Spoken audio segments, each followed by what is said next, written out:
The Adosian General Zoltar cackled as he watched the pathetic rebel base on his view screen, imagining the laser fire tearing through their flimsy barricades, not knowing that the Silver Wolves and their human commander were about to send 10,000 of his soldiers straight to hell. Alan Rice scowled as he replayed the desperate message from Vox, the rebel leader. He punched the bulkhead of his cabin, cursing under his breath.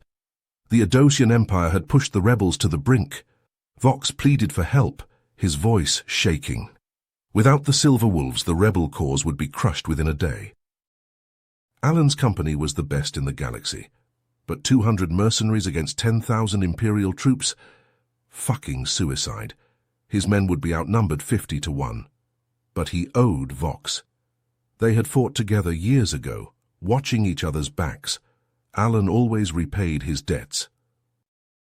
"All right, you clankers, listen up," Alan barked, his voice booming through the dropship. "I just took a contract. We're going to Eidos Prime. The rebel base is about to be overrun. 10,000 imp soldiers are about to roll right over them. Vox needs us to buy time, hold them off long enough to evac the refugees." 10,000 imps? Zara, his best sniper, whistled. "Sounds like a target-rich environment. What's the catch? We expecting to make it out after?" Alan spat. "We're getting paid half up front, other half if we get out. But we owe Vox, you all know that. We can't leave him twisting in the wind." Murmurs filled the craft. The wolves knew how much Vox meant to the commander. They would follow Alan into any hell. The Empire expects to steamroll the rebels with numbers, but those poor dumb bastards have never fought humans before. They think they can bury us in bodies. Alan laughed. 200 wolves against 10,000 sheep. I almost feel sorry for them. Imagine their surprise when they realize they poked the wrong fucking mercenaries. The dropship erupted into cheers. "Ura, let's rock. Time to die, imps." "Lock and load, wolves. We drop in 6 hours. And if we gotta die, let's make sure we drag 1,000 imps to hell with us. Get some rest. You'll need it." Alan cut the comm. The wolves were howling for blood as usual. Alan allowed himself a tight grin. This was a one-way trip. The Adosian Empire was in for one hell of a nasty shock. They had no idea who they were fucking with. Alan would make damn sure the rebels got out, and he'd make the imps pay in blood for every fucking inch of ground. Time to show these aliens what humans were made of. The wolves were the best in the galaxy, at cracking skulls and breaking shit. This was going to be the most epic last stand in history. Alan couldn't wait to see the look on that imp general's face when the Silver Wolves turned his 10,000 grunts into corpses. The dropships lurched as they exited hyperspace above Eidos Prime.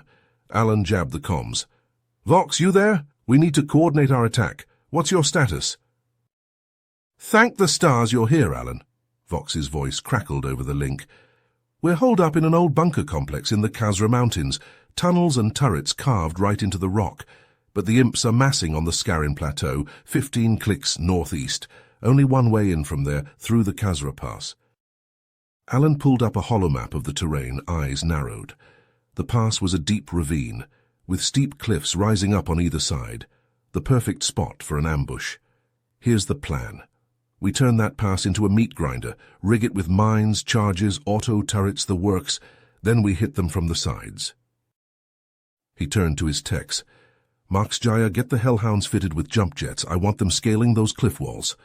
The mechanics nodded and rushed off. "Ula, Zek, take your sappers and seed the ravine with every nasty surprise you can think up. Proximity mines, remote det charges, flechette launchers. By the time you're done, a fly won't buzz through there without getting turned to pulp." The demo experts grinned viciously. "They won't know what hit them, boss." Vox spoke up again, his voice grim. "Alan, hurry, our sensors just lit up. They're on the move. Emperor's balls, it's a fucking army down there.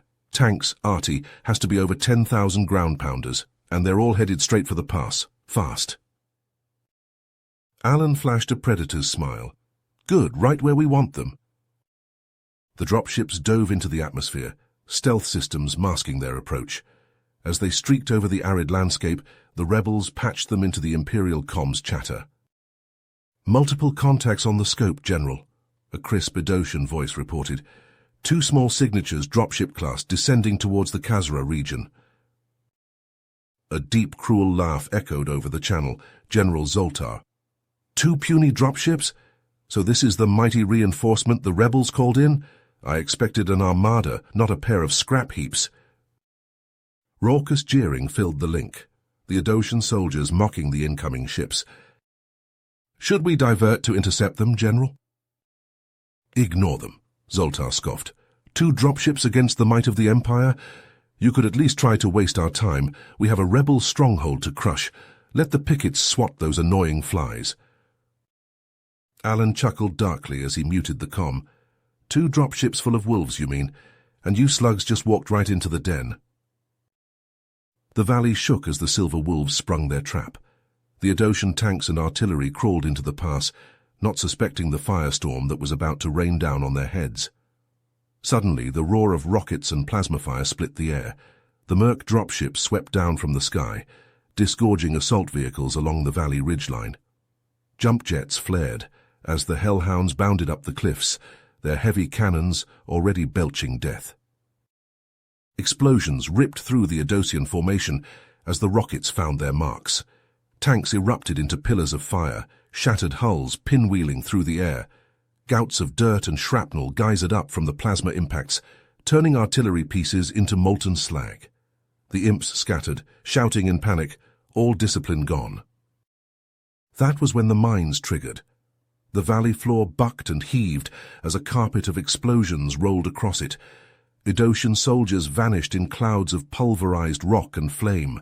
Craters and fissures yawned open, swallowing entire squads. The once orderly advance degenerated into a stumbling mob, bogged down in a hellscape of broken earth. Then the flechette turrets opened up. A buzzing whine filled the air as the autoguns planted by Ula and Zek spat out storms of lethal darts. The diamond-hard slivers shredded armor and flesh alike, scything down the Imperial infantry in droves. Soldiers jerked and danced like blood-soaked marionettes as the flechettes ripped them apart.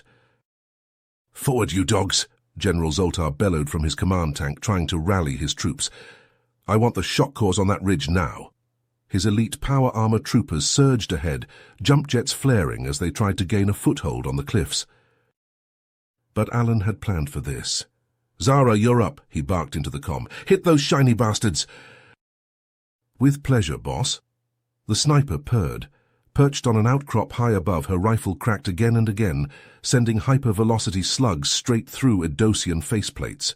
Beside her, Crone and Jezik poured plasma fire and grenades down on the shock troops, scattering their advance. The imps regrouped, hurling themselves up the pass with newfound ferocity.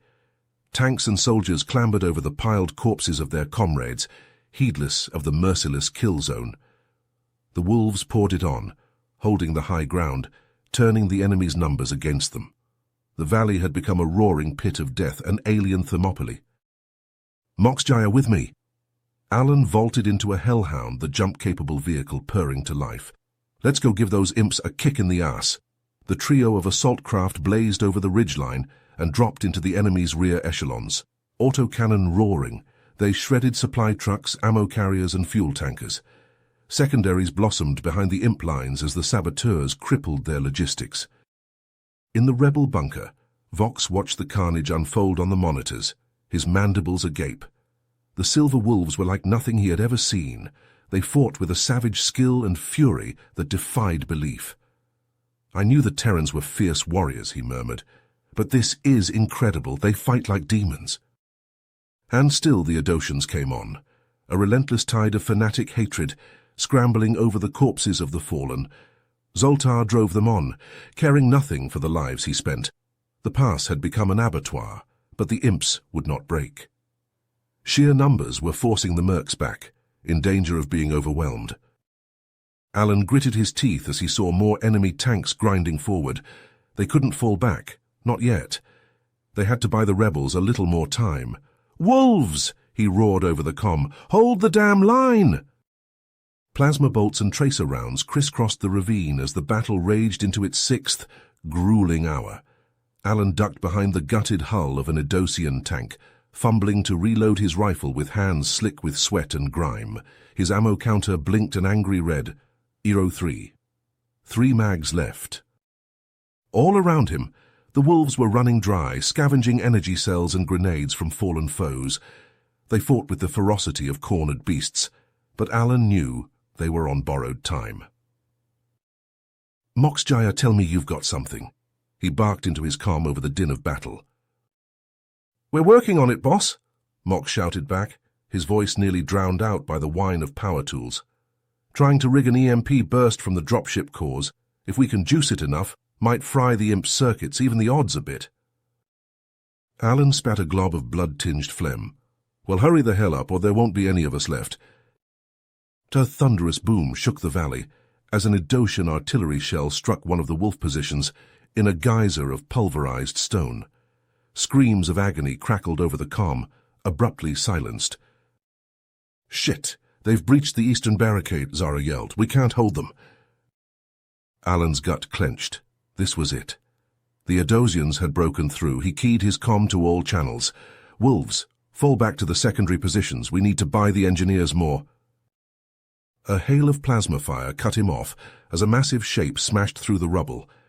It was Zoltar's command tank, its hull blackened and pitted, but still terrifyingly lethal. The Edosian general stood in the turret, his ceremonial armor gleaming amidst the smoke. "Miserable Earth scum," Zoltar bellowed, his voice amplified by the tank's loudspeakers. "Did you really think your pathetic band could stand against the might of the Empire? I will grind your bones to dust." Alan snarled, a red haze descending over his vision. He snatched a plasma lance from a dead shock trooper and charged, dodging the tank's fire. Zoltar laughed, leveling his cannon at the human. "Come then, ape. Let me show you what the Edosian elite are made of." A searing bolt of plasma scorched the air where Alan had been a heartbeat before. He rolled, came up sprinting. Another shot boiled the ground beside him. Alarms shrieked in his HUD as his armor temperature spiked. Alan jinked left then right, the lance heavy in his hands. Zoltar tracked him, gloating. "That's right, dance for me, primate, just like the rest of your misbegotten kind." With a roar, Alan leaped, jets flaring from his boot soles. He soared over Zoltar's shell, twisting in midair to avoid the general's point-blank shot. The plasma seared his pauldron, flash-melting the ceramic plates. Alan landed hard on the tank's hull, face-to-face with Zoltar. The Edosian reared back, mandibles wide in shock. Alan didn't hesitate. He thrust with the lance, the star-hot blade plunging into Zoltar's chest, puncturing the armor in a spray of molten metal and boiling blood. "We may be small in number," Alan gritted out, his face inches from Zoltar's, "but we fight with the strength of 1,000, for we are the Silver Wolves, and we never back down." Zoltar convulsed, ichor spurting from his mandibled jaws. Alan twisted the lance savagely, then ripped it free in a welter of gore. The general toppled from the turret, his ornate armor clanging on the blood-slick hull. Alan raised the lance high, the blade dripping, and brought it down with all his might on the tank's reactor housing. The lance punched through the armored cowling in a shower of sparks. Alan felt the temperature spike an instant before a miniature sun ignited beneath his feet. The world disappeared in a blinding flash and a roar that shook the heavens.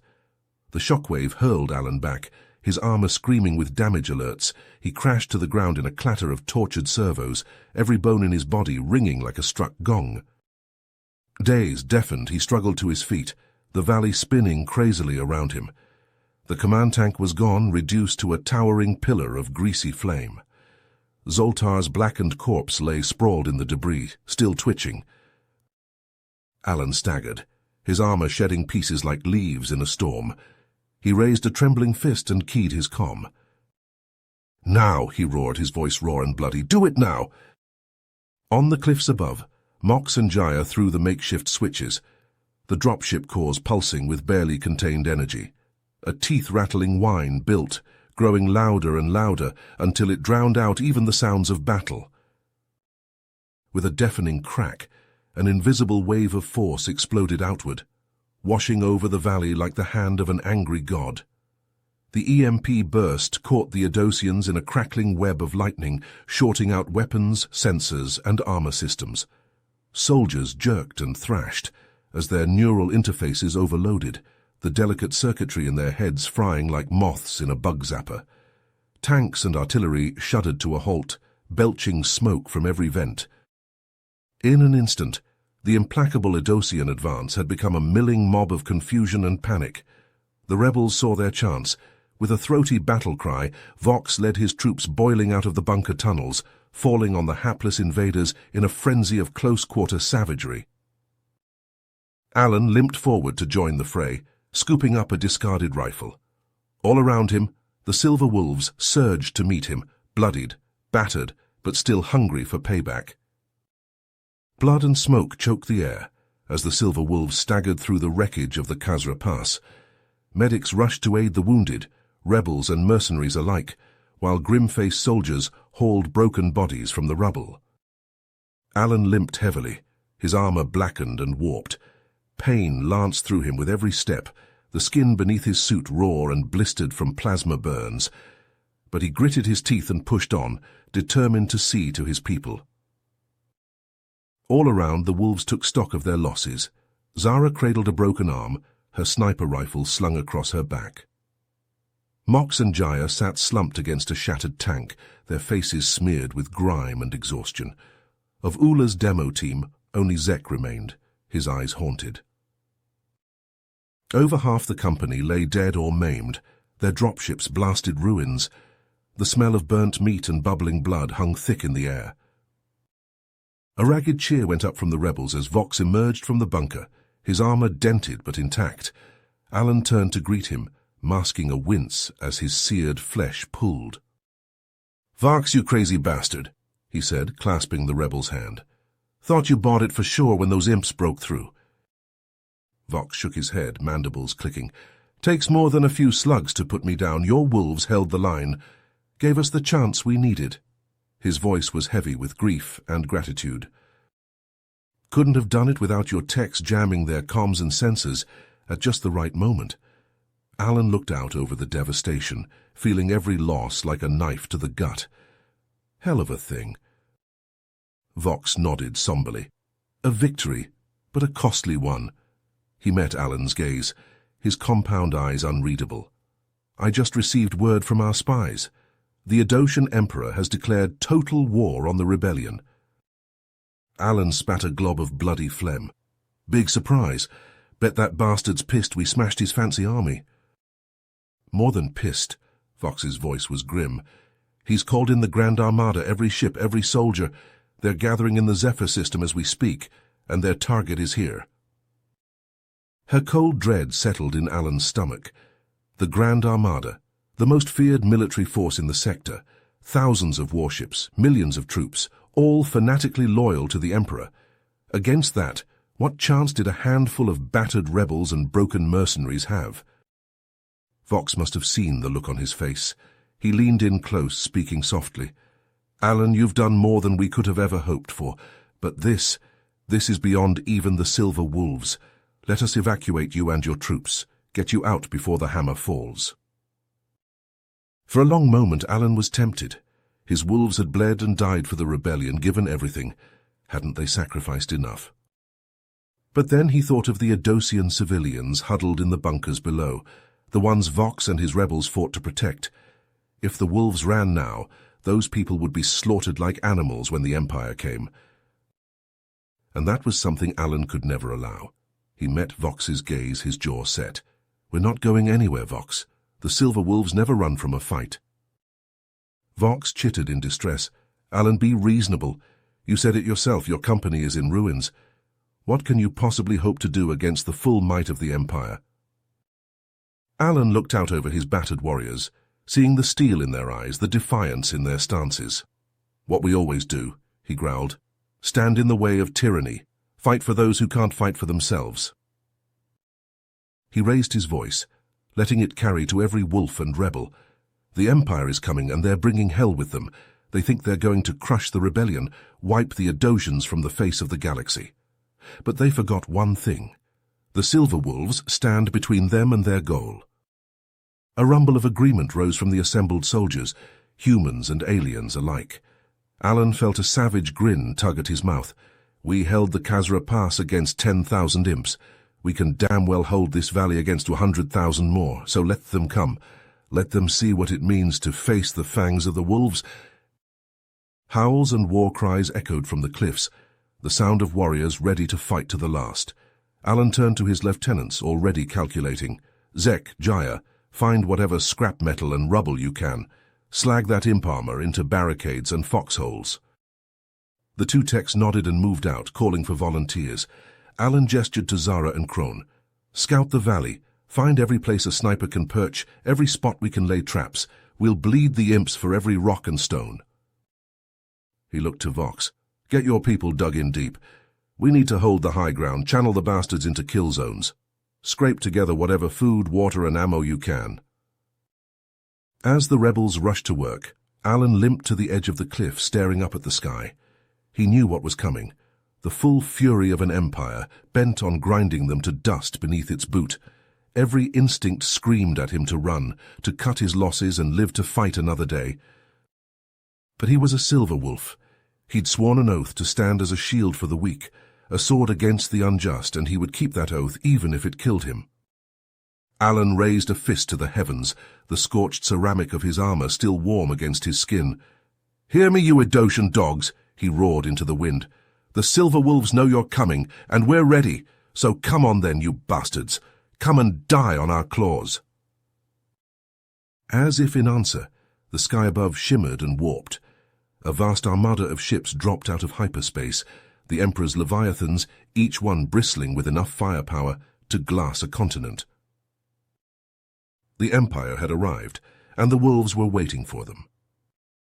The scene cuts to black, leaving the fate of the Silver Wolves and the Edosian Rebellion uncertain. But one thing is clear. The Empire will learn to fear the day they met Alan Rice and his band of Terran mercenaries on the battlefield. The legend of the Silver Wolves will echo through the ages, whispered by freedom fighters and aliens alike. A legend forged in blood, defiance, and the indomitable will of the human spirit. If you finish this story, please subscribe and like the video. Then leave a comment that says, "I liked the story," and I will heart every single one of them. It really helps me. Thank you for your time.